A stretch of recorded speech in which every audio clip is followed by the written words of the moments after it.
Hello and welcome to the Walk-Off, everybody. I'm Scott Belford, normally joined, or I guess for the first 4 years of this podcast, joined every time by the best co-host in the biz, Adam Mack. I was trying to get him to do our final episode together last Friday. It just didn't work out. I haven't really heard from him in about a week, so I'm not sure what's going on. Fingers crossed, everything is good with the Adam Mack family and himself and all that, but I don't really want to drag this on too much, so we're going to do the solo episode, the walking off the walk off, the final walk off episode, and we're going to do it solo here. I would prefer not to do it solo, but this is just the way the cookie crumbles sometimes. And I kind of said it on Patreon during the preamble. I feel like at this point, after announcing that there's big changes coming and the walk off is shifting into something else, I feel like I'm dragging a dead carcass of a podcast behind me the longer that we go on without actually putting that exclamation mark on it and doing it. And so that's what this is going to be, is the final walk off. And we actually have lots of Blue Jays to talk here too. Of course, Cody Ponce out of Korea, last played in Major League Baseball in 2021 with the Pittsburgh Pirates. He is the latest acquisition from the Toronto Blue Jays. A great little under the radar signing there. We'll dive into that. We're going to talk Korea in general because the Blue Jays have some pretty hefty hooks into that market, and you love to see it.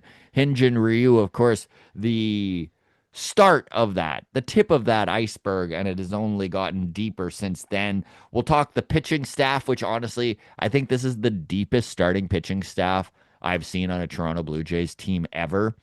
We'll talk ownership and front office a little bit, just the fact that they are reinvesting that money they made in the offseason, or in the postseason, I should say, in the offseason. You love to see it. I'm going to give three bold predictions for the season. And then we're going to just reminisce about the walk-off a little bit. Give some walk-off stats for the show and just walk-offs in general, walk-off accomplishments, some of the best moments that I've had on the podcast. And that will be the nice bow on the present, the frosting on the walk-off cake, as Adam Mack would put it. So let's start with this. Kyle Tucker was seen at the facilities in Dunedin. Now, this is not really that shocking of a news. If it is well known the Toronto Blue Jays are in big on him, he fits very well into the needs of this Toronto Blue Jays team, which is an outfielder with a lefty bat who puts the ball in play and some power. Kyle Tucker would fit into any organization. I think that kind of goes without saying. But the Toronto Blue Jays, coming off a World Series loss in Game 7 of the 11th inning, tough one to swallow even just to say that, but they're looking to get into that juggernaut level, and I think that they're looking back on their own history and seeing that they were the highest salaried team in 1992 and 1993. They look at who won the World Series last year on their payroll. They look at the teams who have been perennially at the top of the contender list, and they're always big spending teams. And so the Toronto Blue Jays obviously did that last year. They were the fifth highest payroll in all of baseball, and I think they're going to be a top three payroll team this year. And so Kyle Tucker, obviously at the top of that wish list, along with Bo Bichette. Kyle Tucker lives in Florida. Easy for him to go see the world-class facility that is in Dunedin, the Blue Jays training facility they have invested millions and millions of dollars in, because you know what? Training, rehabbing, injuries, and of course the staff that is there, it's important to players. They spend a lot of time there. They don't want to be the Oakland A's where they go into their training facility and they're like, hey, this is just 10 kettlebells on a mat, right? You know, like, I don't know I don't really know what the Oakland A's, I should stop calling it the Oakland A's, the floating A's until 2028 when they get that fancy new stadium in Las Vegas. I know that the blueprints, like the mock-up of that has kind of been around social media. It actually looks really cool. I'm not sure if the roof actually does go up on stilts, but if that's the case, very, very cool way for the roof to kind of come up and still give the shade that you would need in Las Vegas in the desert and yet open air it up a little bit there. Very cool if you get a chance to check it out. What I'm saying in a long meandering way is that the Toronto Blue Jays spring training facility is one of the best in all of baseball, and it's one of the big positives the organization has going for it. So of course, with Kyle Tucker being in Tampa Bay, they're going to tell him, come on down. We'll bring a limo. You can come on out and check it out. We'll give you a bunch of Blue Jays swag. Just don't Shohei us. Do not Shohei us. It's great that the Blue Jays are in on him. He does fit really well into it. We're going to see where things go. My guess is he doesn't sign until January, and his agency is going to push up that price on him as high as they can get it, as all top free agents do. Speaking of free agents, we're going to jump into this because Cody Ponce, my goodness, kind of an under the radar guy. A lot of the mega baseball fans, the hardcore nerds, had their eye on him right from the get go. I know that it was whispered by a few Toronto Blue Jays analysts that the Jays were taking a look at Cody Ponce, who has spent the last few years in Korea, and it was confirmed 2 days ago by Jeff Pass and the right-hander Cody Ponce and the Toronto Blue Jays finalizing a 3-year, $30 million contract pending physical. He was the AL champ. The AL champs get the Toronto Blue Jays, the American League champs, get the KBO MVP, who went 17-1 with a 1.89 ERA and struck out 252 in 180 innings. Most strikeouts in KBO history. And of course, the Blue Jays have had pretty good luck with players coming from the KBO. Eric Lauer, an absolute godsend under the radar minor league signing last year, who came out in May and literally solidified himself as, if not the best starter in that rotation, one of the top two or three guys. And then when the playoffs came, he played that swingman, longman kind of role. He was pitching 4 or 5 innings at a time sometimes out of the bullpen. He was literally an unsung hero. So very cool to see them go back to Korea. The big thing Cody Ponce has changed since going to the KBO is that his changeup is absolutely deadly now. This is from Jeff Passan's note. He goes, Toronto pushed the Los Angeles Dodgers to the precipice of the World Series on the strength of pitches similar to Ponce's changeup, which has the movement profile similar to a split-fingered fastball to Gosman and Yasavich. Ponce picked up the pitch over the winter while working with the Boston Red Sox ace Garrett Crochet and New York Mets right-hander Clay Holmes. So if you've seen video of his changeup, the bottom falls out of it. Looks just like his fastball, 8 to 9 miles an hour slower, and then it just dies at the end. Beautiful pitch. Again, this is a pitch that it gets a lot of whiff, a lot of swing and misses. And that's why he had 252 Ks in the KBO. And I'm well aware that the offensive prowess of the KBO does not match the MLB, but it is higher than the NPB. And with a couple of extra miles per hour on his fastball, when he was with Pittsburgh, he averaged about 93 miles an hour. 95.5 is his average fastball now. That 2.5 extra velo, that goes a long way, especially with that new wipeout changeup he has. He's got a curveball, he's got a sinker and a cut fastball. It's going to be interesting to see how Cody Ponce fits into this rotation. A little bit more information on Cody Ponce. This is from Enosaurus of The Athletic. He goes, when shopping among pictures coming from Korea, every team wants the next Merrill Kelly. They might settle for the next Eric Fetty. What separates those two is what makes those who what separates those who make successful returns to MLB from Korea from those who struggle. When it comes to Kelly, he upped his velocity and added a cutter. Fetty didn't add velocity, but he added a sweeper that ended up being his second most thrown pitch when coming back to the States.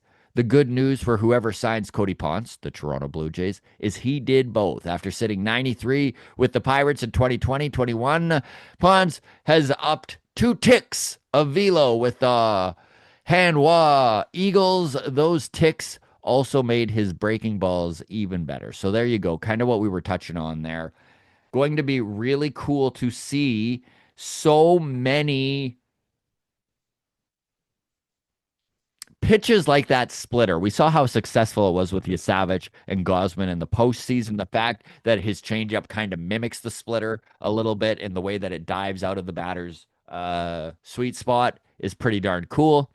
And I just wonder where he is going to fit overall in this rotation because the Blue Jays really do have the opportunity with the depth of their starting pitching that they've acquired to do some interesting stuff. Is Cody Ponce for sure going to be that number 4 starting pitcher? I think that they do try to keep him in the starting rotation, but he could be the long man. He could have that swing man MO to him if they'd like to move him around. Let's talk Korea a little bit here because what is going on in the KBO is really interesting and really the Pacific Rim in general because we are seeing more and more major leaguers or ex-major leaguers who can't quite figure it out at the big leagues and the show going overseas and pulling that off. And the Blue Jays actually have some really deep scouting ties to Korea. I know we watched them in the international free agency just last year go out and get So Jun Moon, who is 18 years old, going on 19. He was their top pitching prospect in Korea and probably going to be in Dunedin this year, is what it looks like for the Toronto Blue Jays. Eric Lauer, of course, coming from Korea. And now to go see them go get Cody Ponce. Hyunjin Ryu started it all with the Blue Jays, the big signing that they had in 2020. And if you look at the ERA leaders in Korea last year, Cody Ponce was number 1 with a 1.89. James Nail, 2.25. Drew Anderson, 2.25.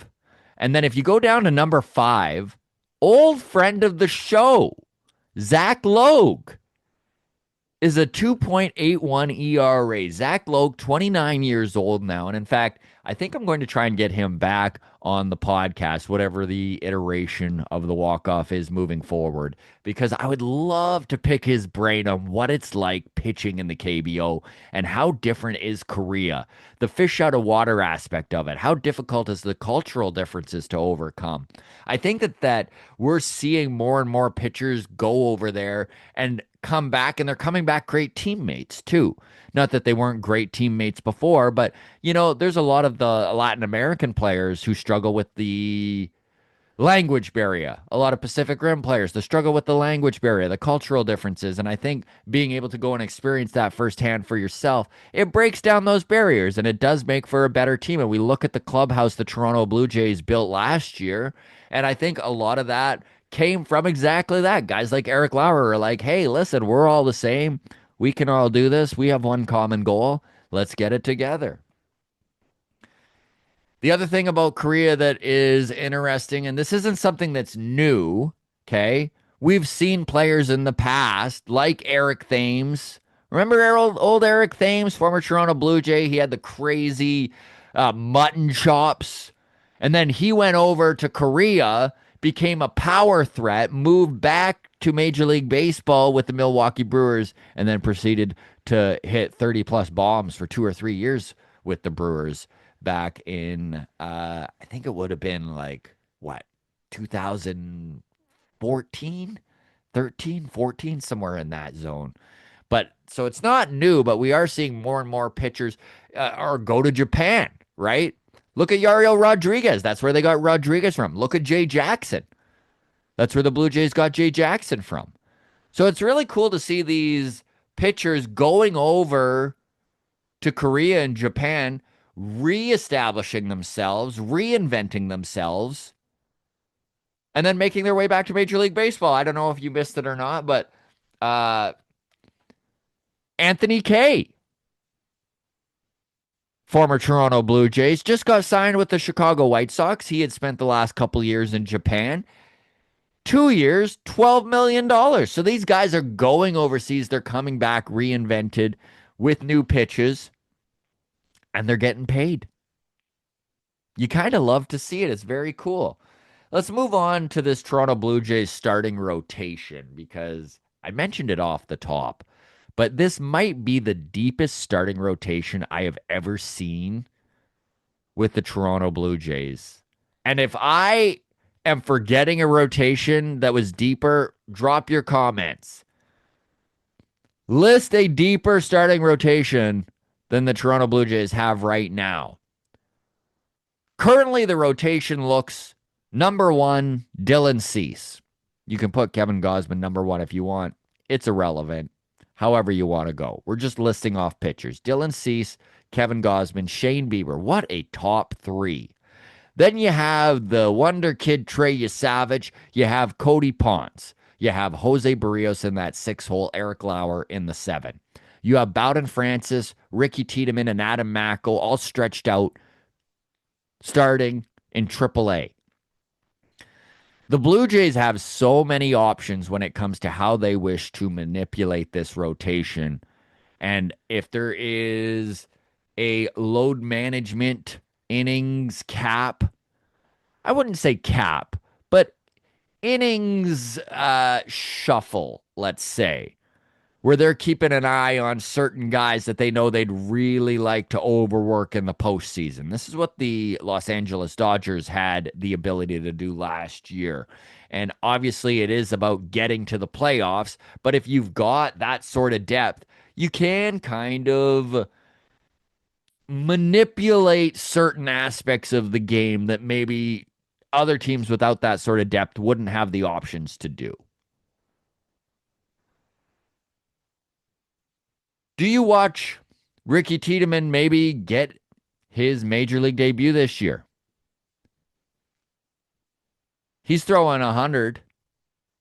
Just came off Tommy John surgery. He's going to be given all sorts of opportunity in AAA, and there's not going to be the hype and the pressure on him there was 2 years ago when he was the Blue Jays' number one prospect to make a contribution early and out of the gate. The Blue Jays kind of needed him to. Luckily, Eric Lauer managed to kind of be that guy, and then Trey Yesavage had an incredible rise to power, if you will, going through all four minor league systems and eventually landing with the big team, eventually pitching in the postseason, eventually starting World Series games and coming out of the bullpen in Game 7. Just an incredible story there. So where do you envision this starting rotation looking like? Like, how do you see this coming about? Drop your comments. I would love to see outside the box thinking because I really do think, I know one of the comments that was mentioned is what if Cody Ponce starts as a starter, but then winds up being moved into the bullpen in a high leverage situation? $10 million a year. I mean, if he's getting strikeouts and he's getting outs and he can be relied on in that closer role, it's not that expensive. You know darn well, with the amount of starting pitching that they have, there's going to be some decisions that need to be made. I'm well aware that a lot of you are like, well, Jose Barrios will trade him. Might be a difficult trade. He's owed a lot of money, and You probably need to package him with a pretty hefty prospect or two to get someone to take the bulk of the money. I don't I don't know if it's worth it. It might be worth seeing if Jose Barrios can readjust. He's gone through this many times throughout his career. I think I saw a stat recently where over 4 years with the Twins, he averaged 190 innings a year and a 4.04 ERA. And with the Blue Jays over 5 years, he's averaged 184 innings to a 4.06 ERA. Like the dude is incredibly consistent. And you just hope that at 31 years old, going on 32, he can readjust again. I know that his peripheral numbers, his ERA plus his FIP looked rough. But that's what's interesting about Jose Barrios is that his peripheral numbers almost always look rough. He's a bit of a magician in that way, in that he seems to overperform in those areas. So even though his FIP says he's probably a 4.5 ERA pitcher, for whatever reason, he just consistently manages to be in that 4 zone. I'll take it. He's a horse. He logs innings. I know that there's a lot of talk around we didn't see him at the World Series. I know that the injured players don't necessarily need to be with the team. I'm not sure what was going on with his family. All sorts of speculation that Jose Barrios is a bad teammate and blah, blah, blah. He should have just taken his demotion and accepted it to the bullpen and not said anything. I don't know. Feels like a lot of speculation and a lot of narrative based shit that we don't really know anything about. It feels like a nothing burger. Everyone's blowing up a little bit. I know a lot of you feel strongly opposite of this, and that's fine. That's the beautiful thing with baseball and Blue Jays takes is, you know what? We'll eventually figure out what the actual answer was. And you know what? If Jose Barrios winds up getting traded and they need to eat a bunch of money or whatever it is, obviously the relationship was in disarray and couldn't be repaired. And that's the case. But honestly, it wouldn't shock me at all if Jose Barrios just goes out, is our number 4 starter, and does what he's done every year of his career, which is log a bunch of innings and not be horrible. Jose Barrios can be absolutely dominant. He also can give up a big moonshot in the least opportune time. That's what a 4 ERA guy is. You know what? And is there a spot for him in this rotation? I kind of believe there is. Drop your comments. Where are you at on that? I have, you know what? This is a great place for 3 bold predictions. So that's what we're going to get to now. These are 3 bold predictions of mine that I know some Jays fans would push back on, scoff at, and maybe even call me delusional over. Okay. Number 1, I think Yariel Rodriguez contributes to this bullpen in a meaningful way. He did so last year, and I think that he just kind of hit a wall. He was a little overworked, especially in the June, July area where Hoffman was struggling mightily and he was being really relied on to go multiple innings at times, to come in the 8th, to be a high leverage guy. And he really succeeded at it until he didn't anymore. And I do think that with a little bit more major league experience under him, don't forget, he came out of Cuba. He went to Japan. He'd never played Major League Baseball before signing with the Toronto Blue Jays. This is going to be his 3rd year in the majors. The first year, he spent most of the time trying to build up to being a starter after being a reliever in Japan. The Blue Jays saw starting potential in him, and for the money that they were spending, which was a 5-year, $30 million deal, breaking down to $6 million AAV, they viewed him value-wise best as a starter.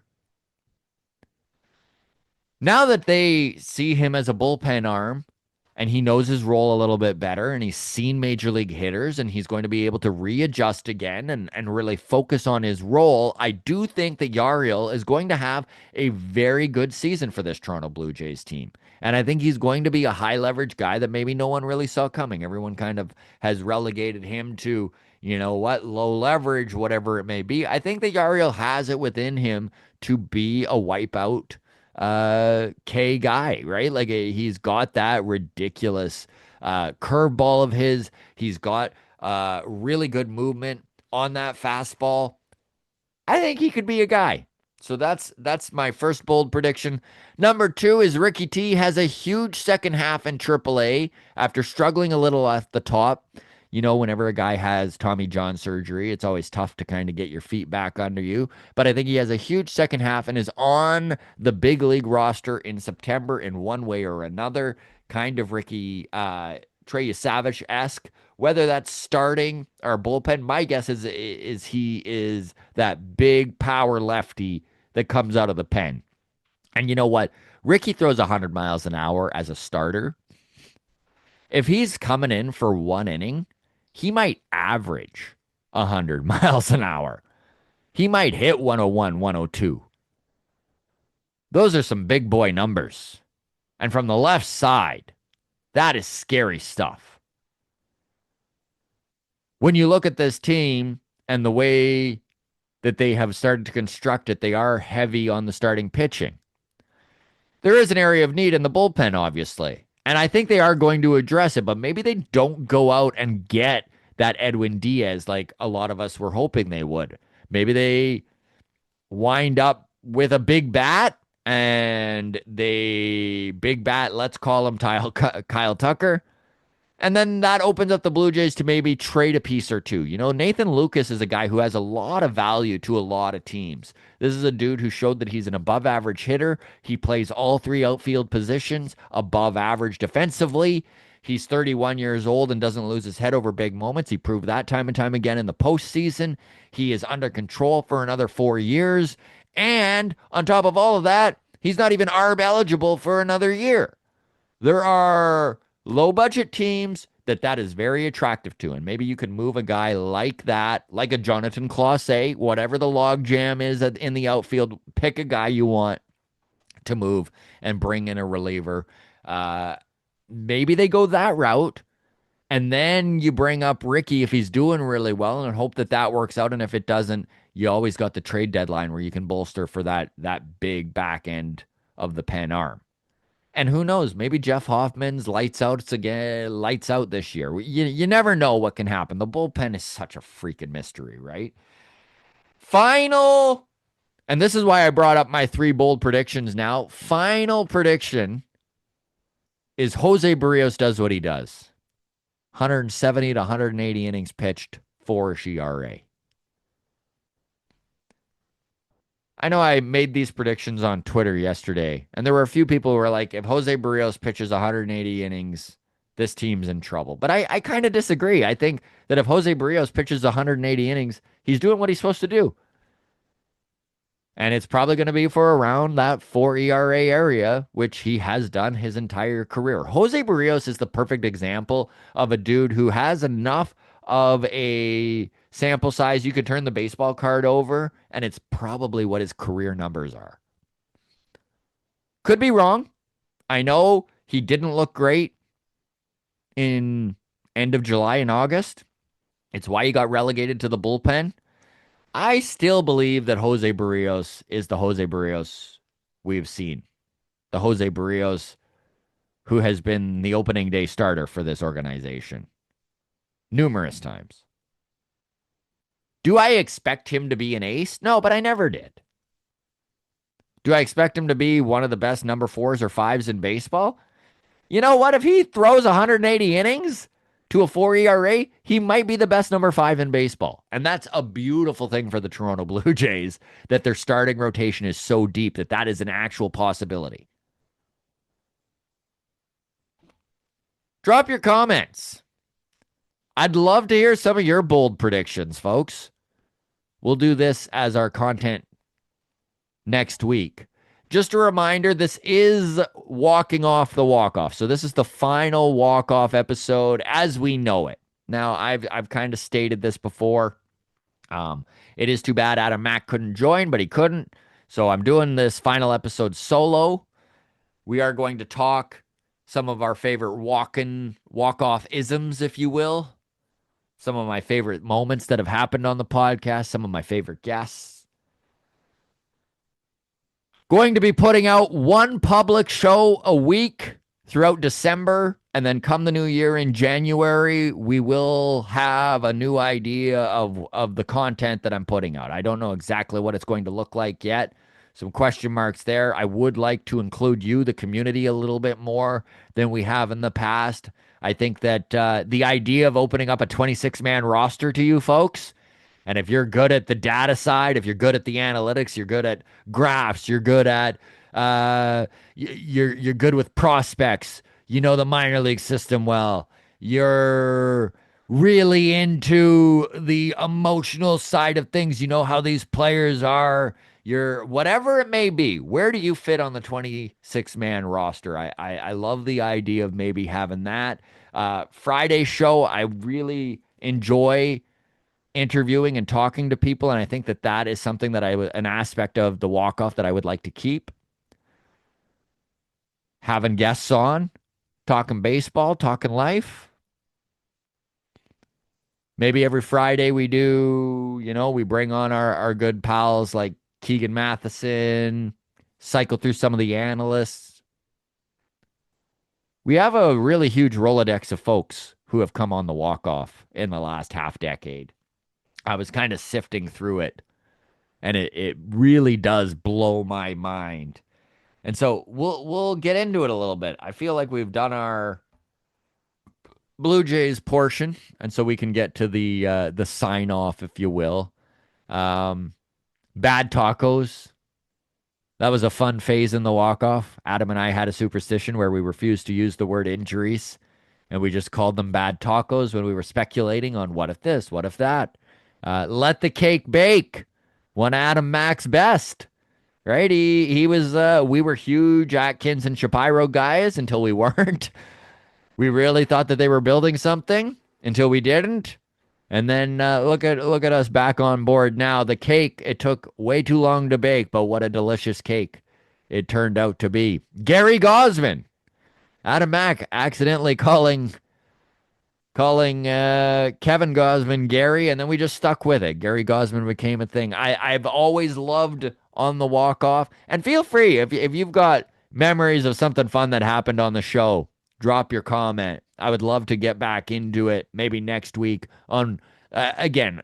Gonna continue to put something out. I just love doing this shit, and I love talking with you folks in the community and all that. So we are gonna kind of fumble our way through December until we actually figure out what we're doing. New name, maybe, is this the new walk off? NWO, right? Walk off 2.0. I don't know exactly how it goes. I don't love the idea of keeping the name as is because I really do feel like Adam and I were the walk off. So without Adam, I'd rather get into something else. I know you can drop your comments below on how you feel about that. Long toss was always a really fun one. And one thing I always loved about Adam is that he was so contrarian, right? Whatever the take may be, Adam had a pushback to it. The amount of times I would hear, let me push back on that from Mr. Mack. So many. Fun conversations, great community. Long toss was incredible. Some old school long toss members, some of you might remember old Garth, right? Up in Northern Ontario, Garth joined us almost every Sunday until he had a bit of a blow up with Adam on a long toss. You might even remember that. He stormed off and he just never came back. But you know what? We really appreciated what he brought to the table. Baseball Jen has contributed mightily to this channel. She's been stepping in as co-host here and there for him. She was always great on long toss.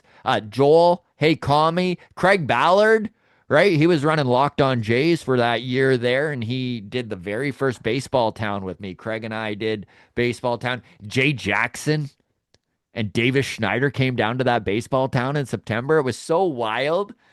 That was 2023. That was the year that they got swept by the Twins in the wild card and only scored one run over 2 games. That, by the way, still drives me nuts. My wife and I, we found out they were in Minnesota. We booked flights to Winnipeg. We rented a car. We drove to Minneapolis.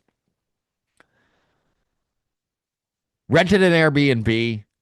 to watch the team score one fucking run. Kills me. Absolutely kills me to this day. Only playoff baseball I've ever watched. It was in Minnesota, and the Blue Jays just didn't show up. The boys from the flight deck, Brant and Connor, would join Long Toss. Jim Riley. Man, we had so many fun conversations on Long Toss. And the more I think about it, the more I would like to do maybe some sort of a panel show on the next iteration of whatever we're doing here. Did you guys like Long Toss? I know a lot of you did. It was such a fun live chat. And that is one thing that I've always struggled with is the live end on YouTube. And so I'm going to work hard in the next little while here to be more familiar with that, because it is a fun aspect of podcasting that maybe we didn't do enough on the walk-off here.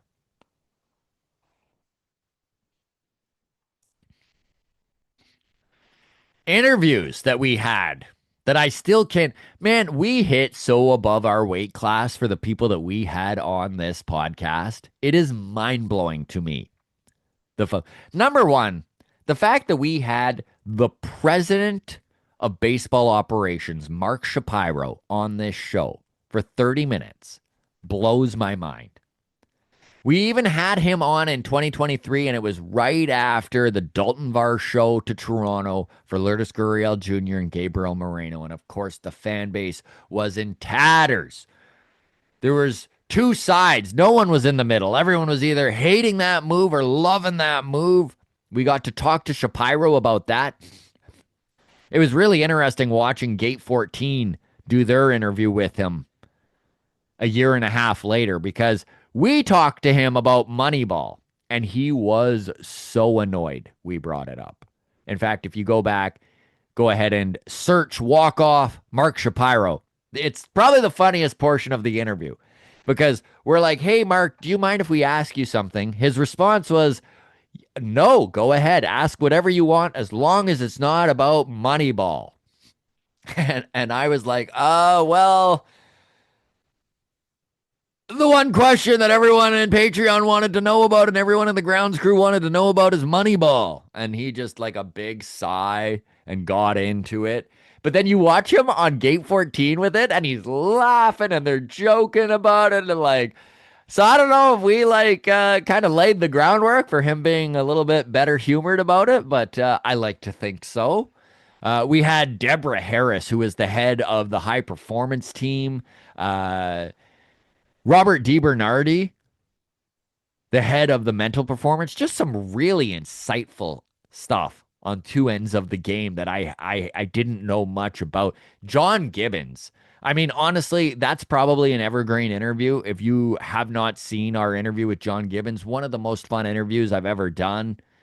Sat down with Gibby for a full hour he gave us. It was incredible. Pat Hankin, Cy Young Award winner, one of my favorites as a kid, came on the podcast. Sean Green gave us an hour of time. Sean Green was my literal favorite back in the day. 30 home runs, 30 stolen bases. Him and Carlos Delgado, just best buds, came up through the Blue Jays system together. Kind of the Bo and Vladdy of that 90s era. Matt Gage had an incredible story. Same with Taylor Saucedo. I know both of those guys aren't in the Blue Jays organization anymore. Both of them continued to pitch elsewhere and in the major leagues. Best of luck to both of them who are currently without a contract right now. But talk about stories of overcoming adversity, both of them. Taylor Saucedo literally came on the podcast. This was just as he was called up. And he talked about how 6 months earlier he had quit baseball. He had given all of the Blue Jays staff his notice. He had said thank you so much to all of them. And then his high school baseball coach talked him into going for one more year because he was 28 at the time. He had been in the minor leagues for 8 years. He had just felt like his opportunity was done. Pete Walker helped him reinvent his arsenal a little bit. And next thing you know, he was a pretty major piece in the Seattle Mariners bullpen. Made his debut with the Blue Jays, pitched in the Blue Jays bullpen before being released. Kirby Snead was a really fun one. Kirby Snead came up in the Blue Jays system. He got called up as a big leaguer, and he had talked with the walk-off a couple times before that call up. And then he came on as he was making his major league debut. So he literally made his debut. He came on the walk-off podcast again, which very grateful for all these guys who show the love, especially after they get called up. It's really great. Davis Schneider, another guy who did that for us. But Kirby Snead's really a fun story because my wife and I, we went to Seattle to watch the Jays and the Mariners in 2021. This was after COVID. The border had just opened back up. You had to get tests and everything to cross the border. It turned out being a whole nightmare. But we're on the street in Seattle, and all of a sudden a guy next to me goes, "Scott?" And I turn, it's Kirby Snead and his girlfriend. My wife was just like so beside herself because she's like, "Oh my God, like my husband knows Major League Baseball players. What the fuck is this world?" And I kind of was the same. I was like, what the hell? Like, I'm getting recognized by guys from the Toronto Blue Jays. So that was just a really cool little thing that went on.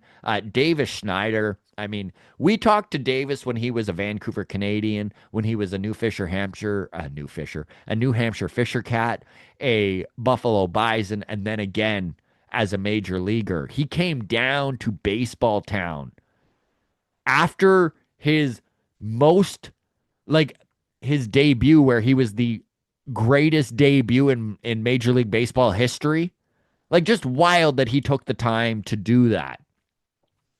Jay Jackson came over from Japan, reached out to him. He had no problem jumping on the podcast. He did a few interviews with us, a really good story there. And then the analysts that have come on, my goodness, you guys are all well aware that we're just a couple boneheads, Adam and I. I mean, we're just a couple Blue Jays fans. We played ball growing up, got nowhere with it. You know, a lot of people are like, "Hey, did you guys play college ball?" Nope, sorry. If you want guys who played college ball, you got to listen to Gate 14. We did not. But despite that, the big-brained ball analysts that come on here, it is absolutely mind-blowing, right? We had Jeff Blair, Dan Schulman, Jamie Campbell, Joe Siddle, Keegan Matheson, Julia Kreutz, Arden Zwelling, Ben Nicholson-Smith, Shai Davidi. I mean, the list goes on. And do we deserve to have these very knowledgeable baseball fans on? Probably not. Again, what the hell am I doing? I'm just a comic that tours the country, playing every small town. Who'll have me? Ben Ennis, JD Bunkus, Blake Murphy. I mean, the list goes on. And this is one thing that whatever this podcast becomes in the future, that Rolodex of contacts, going to tap into it, folks. I'd like to have a show that's just me interviewing folks like that. And then some new interesting stuff, more community-based, if you will. Again, our Discord is going to remain open for everyone who is a big Discord fan. In fact, shoot me a message if you'd like a link to that. It is part of Patreon right now. We might, now that Matt is running it and knows all about moderators and all that and can make it reasonable. The whole reason we put it behind a paywall is our Discord blew up. I think it's at 200 folks right now, but it was pushing 500 and it was just total chaos. All of a sudden, it went from being a really nice little community to, what's the best way? It felt like an internet comment section. It was not nice. But now that Matt's running it, maybe we can open it more up and get more people in. It's just, it went from all Blue Jays talk to a bunch of people wanting to talk about right-wing and left-wing politics, and I just don't give a fuck about that. So, anyways. Here's some fun walk-off stats for you as I get close to wrapping up our last episode. Some fun walk-off stats for you. Since the walk-off started 5 years ago, there has been 831 walk-off hits in Major League Baseball. 26 from the Blue Jays. There were 222 walk-off wins this year. 9 of them from the Toronto Blue Jays. Some walk-off podcast stats for you. We're at over 1,000 episodes over that 5 years. We have done an insane amount of content. We're over 1.5 million views on YouTube. We're at over 1 million downloads throughout all of the listening platforms. I have done walk-off podcast episodes, and this is kind of cool. I've done walk-off podcast episodes in every single province in this country and in the Northwest Territories and the Yukon. Never been to none of it yet. Well represented. Podcast episodes in every province and territory, but none of it. That's kind of cool. I've done podcast episodes while performing comedy on cruise ships. You guys have seen my little cruise ship room. In fact, the amount of hotel rooms you folks have seen is mind-blowing. I remember when we interviewed Danny Jansen, that was like the most comment on it. It was very cool you guys got Danny Jansen, but also, where the hell are you? It was Tumbler Ridge, British Columbia. And there wasn't a lot of options for hotel rooms. They put us up in the nicest one, and most of you were like, dear God, you got to sleep there? It wasn't so bad. It was clean, I guess, but I've done podcast episodes while on vacation in Dominican Republic, in Mexico. I did one on my wedding trip in Namibia, Africa. I remember I did that podcast. Adam was podcasting. It was 8 a.m. his time. It was 7 p.m. my time. I was drunk because I'd been drinking all afternoon. Wedding trip, guys. Sometimes you drink in the afternoon. And kept cutting out.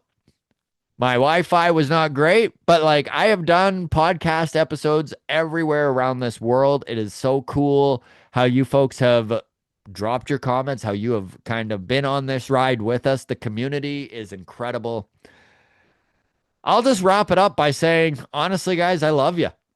This has been just a heck of a ride, and it is kind of sad that this is ending. It is too bad that Adam Mack wasn't able to kind of contribute on this final episode, but it's how the cookie crumbles, as I said. And I will say this, despite closing the chapter on the walk-off, I am really excited about what lies ahead, and not just for the podcast and myself and the content, but I'm also excited for the Toronto Blue Jays. I really do think that this 2026 Blue Jays team has the ability to be the 2015 Kansas City Royals.